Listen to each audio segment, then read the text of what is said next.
이런 정책들은 단기적으로 어떻게 보면 움직일지 모르지만 중장기적으로 봤을 때는 어떻습니까? 전혀 도움이 안 되는 정책들이라는 겁니다.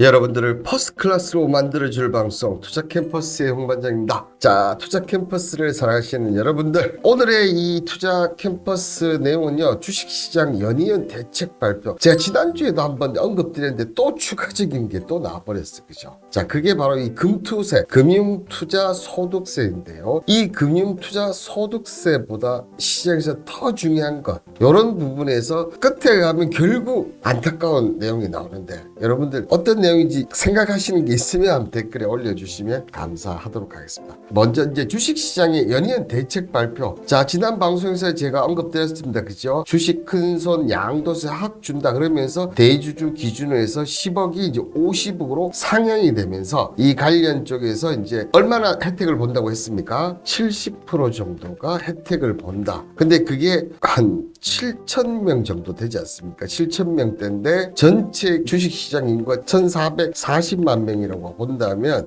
이게 이 사람들을 살리기 위해서 이 사람들을 하고는 전혀 상관없는 것을 한다는 게, 자, 그러면서 얘기를 좀 드렸습니다. 자, 그리고 560억 불법 공매도 글로벌 IB 증권사 265원의 가진금 철퇴, 그러면서 BNP 파리바 홍콩법인과 HSBC 홍콩법인, 전부 다 홍콩법인 왜 한 개사에서 이렇게 사상 최대의 가진금을 했다. 그러면서 불법 공매도를 근절하겠다. 이렇게 얘기를 했었습니다. 그죠? 그런데 주가는 안 올라가는데 왜 안 올라가는지 이 관련해서 조금 제가 얘기를 드렸었는데요. 여기에 이제 윤 대통령이 한국거래소 서울사무소 개최된 2024년도 증권 파생상품 시장 개장 시의 축사에서 금투세 시행 유예가 아닌 폐지를 공식적으로 처음 밝혔습니다. 자, 금투세, 이 금융투자소득세는 아시다시피 대주주 여부 상관없이 주식, 채권, 펀드, 파생상품 등 금융투자로 일정 금액, 주식은 5천만 원 이상이고 기타가 250만 넘는 소득을 올린 투자를 상대로 해당 소득의 20%를 3억 원 이상은 25%를 부과하는 세금인데요. 자, 이를 들고 금융투자업계와 개인 투자자의 반발이 일자 국회에는 지난해 금투자 시행을 기존 2024년에서 2025년으로 2년간 유예했는데 이걸 어떻게 했습니까? 폐지하겠다? 이렇게 밝힌 거예요. 이 금융투세 관련해서는 이중과세 논란도 있었던 부분도 있고, 하는 나라가 맨날은 내는데 왜 우리나라만 하느냐, 이런 여러 가지 부분들이 많이 좀 있었습니다. 그러면 이 금융투자소득세 관련 일지 이렇게 있는데 2022년 이전에 박근혜 정부부터 어떻게 보면 이 금융투자소득세가 시작을 합니다. 그렇게 하다가 2020년 문재인 정부 때 어떻게 보면 금융세제 개편 방안 금융투자소득세 도입 발표를 하고 2020년 그해 12월에 소득세법 개정 국회를 통과를 했습니다. 자, 그러다가 이제 2022년 6월에 윤석열 정부가 2년 유예를 발표했는데, 그러면서 12월에 금융세 도입 유예 소득세법 개정을 국회를 통과를 했는데 이걸 한 달 만에 어땠습니까? 그냥 바로 국회에서 2년 유예를 했는데 폐지를 공식화됩니다. 그러면 이게 과연 윤 대통령이 폐지를 한다고 해서 폐지가 되느냐? 결국 이거 국회에 다시 넘어가요, 여러분들. 그래서 폐지가 진짜 될지 안 될지는 국회 상황을 봐야 된다. 지금 이미 거래세의 수익에 대한 세금까지 매기는 건 이중과세다. 자, 그러면서 지금 보시면 금융소득세 시행 시 세수가 이 관련해서 어떻게 되냐 보면, 자, 2025년에 0.8조가 줄고 2026년에는 1.6조, 그 다음에 2027년에 1.6조 이렇게 해서 또 여러분들 세수가 4조 줍니다. 야, 이 세수 감소 정책 발표에는 이번 정부가 정말 달인이지 않는가. 저 줄어드는 세수를 어디서 감당할지 저는 진짜 어디서 과연 감당할지요. 자, 그리고 이날 개혁연대는 논평을 내면서 금투세가 폐지되면서 조세 형평성 제고, 금융가세 합리화를 달성하지 못하고 고액 투자의 세부담을 덜어줘 세수 감소에도 일조할 것이다. 금투세 폐지를 마치 코리안 디스카운트 해결인 차 국민을 오도하고 선거에 이용하는 것이 구태의연한 포퓰리즘이다.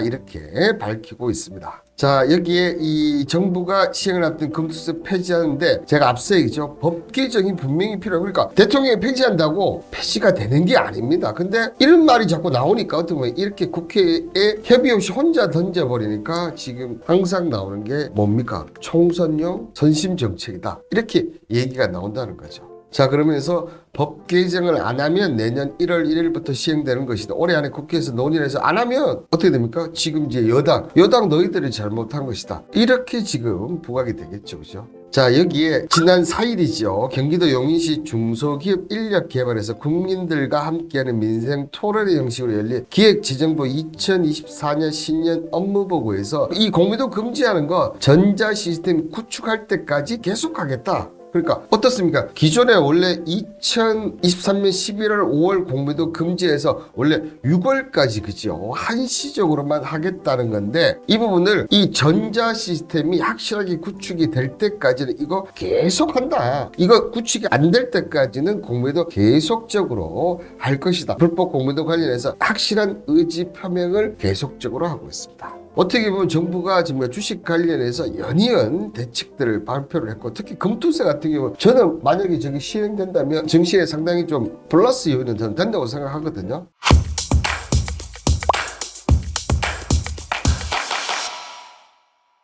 자, 그런데 제가 생각하는 이 금투세보다 시장에서 더 중요한 건 뭐냐? 어쨌든 정부가 이렇게 연이은 정책을 발표를 했어요. 그죠? 그러면서 작년 10월 달에 2273에서 1월 2일 날 2675까지 올라갔어요. 그런데 이게 연이은 정책 발표냐? 아니면 미국의 금리 인하 기대감이냐? 여러분들 생각은 어떻습니까? 저는 연이은 정책 발표가 비중이 뭐 한 20에서 30%라면 근데 금리 인하 같은 경우는 70에서 80%를 차지하지 않나. 자, 그런데 여러분들 이 금투세가 지금 요때 발표가 됐어요. 폐지하겠다고. 그죠? 그런데 오히려 지금 주가는 떨어지고 있죠. 이 금투세 폐지하면 주가가 좋아도 올라야 되는데 오히려 떨어지고 있다. 그래서 제가 연이은 주식시장의 정책 발표보다는 금리 인하, 지금 최근에 떨어지는 부분이 금리 인하가 빠르게 안 될 것이다. 이런 부분 때문에 떨어지는 부분이지 않습니까? 자, 그리고 이런 연이은 정책 발표 이렇게 보니까 기관들이 연초에서 한 지금 1조 지금 8천억 정도 팔았고 외국인들 같은 경우는 지금 정리하지는 않았어요. 오늘 같은 경우는 한 마이너스 400억 정도 했는데 크게 정리를 했고 대신 선물 시장에서 외국인 또 이 선물 시장에서는 1조 8천억 정도를 지금 매도를 했습니다. 정책을 발표하고 불법 공매도를 근절을 하겠다 이렇게 했는데도 오히려 지금 증시에는 자금이 거의 들어오고 있지 않다는 겁니다.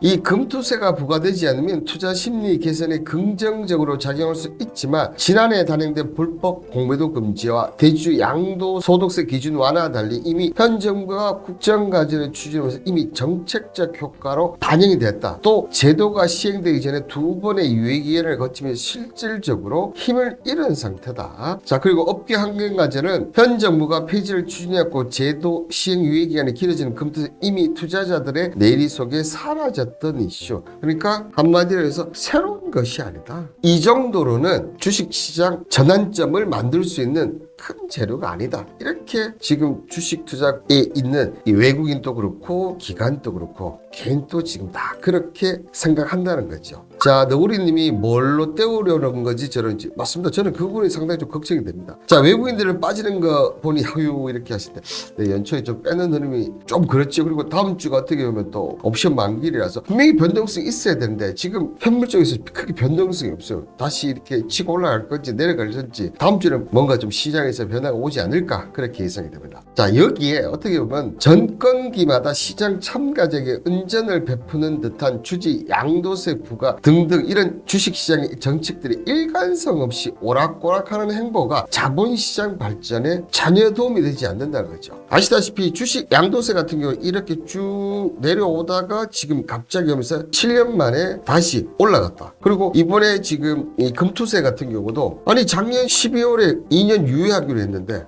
이걸 그냥 폐지, 이게 주식시장에 효과가 있는지 없는지 그런 거에 대한 이런 게 없이 그냥 야 이거 폐지해? 참 저로서는 납득이 안 됩니다. 납득이 전혀 주식시장에 도움이 되지 않는 자, 그런데 이런 개인들이 혼돈을 갖고 있는 거와 반대로 그죠? 40개 그룹 총수 전체 주식시장의 변화를 보시면 자, 2023년도 1월 초에서 3월까지 올라가다가 다시 내려가다가 연말 돼서 올라가니까 지금 연초보다 거의 한 20% 넘게 재산이 올라갔어요. 그죠? 뭐 이렇게 하든 저렇게 하든 2023년에 40개 그룹 총수를 이렇게 본다면 주식이 재산들이 20.5%가 상승을 했다는 겁니다. 여기에 물론 태강, 신세계, 현대백화점, BGF, 다우큐 등등은 주식 평가의 증가하면서 하이를 하고 있지만 자, 에코프로 같은 경우는 497%, 자, 그리고 한진 같은 경우는 118%, 그 다음에 OCI는 45%, DB는 39.4%, 그 다음에 세아 같은 경우는 37.8%입니다. 자, 그러면 여러분들 한번 보시면 상위 탑5랑 하위 탑5의 차이점이 뭡니까? 결국은 실적이에요, 여러분들.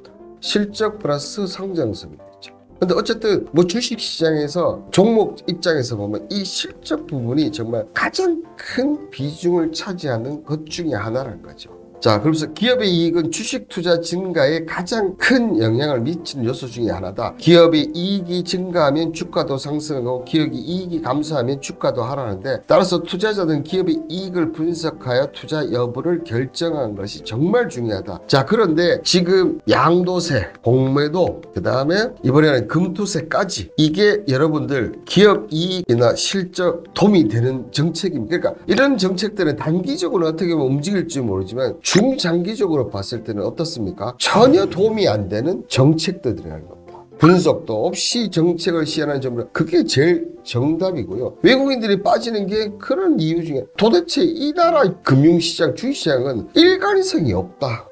정말 안 그래도 북한, 이 남북 리스크, 북한 리스크 분명히 있는데도 불구하고 정책마저도 오락가락하니까 제가 외국인이라 큰 돈은 못 낼 것 같아요. 자, 그렇다면 오히려 중장기적으로 본다면 자, 여러분들 기업 실적이 좋아지면 어떻게 됩니까? 특히나 우리나라 같은 경우 이 당면은 4차 산업 육성 및 발전을 위해서 초기 기술 기업의 자금 조달을 원활히 하고 이를 뒷받침할 자본시장 활성화가 절실합니다. 그죠? 여기는 정부는 차체 양도세 존폐를 포함한 자본시장 발전, 그러니까 자본시장의 발전에 초점을 둔 자본시장 부가세제를 다시 정부다. 오히려 이런 쪽, 그래, 기업의 이익이라든지 자본시장 발전에 도움이 되는 이런 정책들이 어떻게 보면 외국인들도 그렇고 주식시장 또 금융시장 또 기업들, 그러니까 기업이 실적이 좋으면 당연히 주가는 올라갑니다. 올라갈 수밖에 없어요. 그런데 늘 보면 앞서 제가 얘기를 했던 양도세라든지 공매도라든지 그다음에 금투 여러 가지 분들 결코 기업들보다는 어떻습니까, 여러분들? 결국은 부자들에게